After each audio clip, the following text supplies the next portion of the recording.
Nakita nyo, grabe yung pagbabalat. Nung gumamit ako ng glutathione soap ni Rosmar.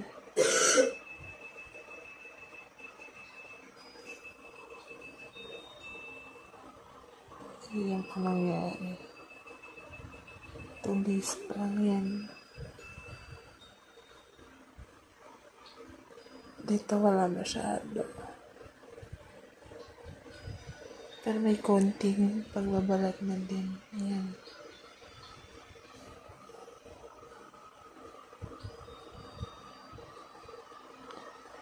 Mas nakuroon lang dito kasi mas maitim yung aking braso. Ayan guys.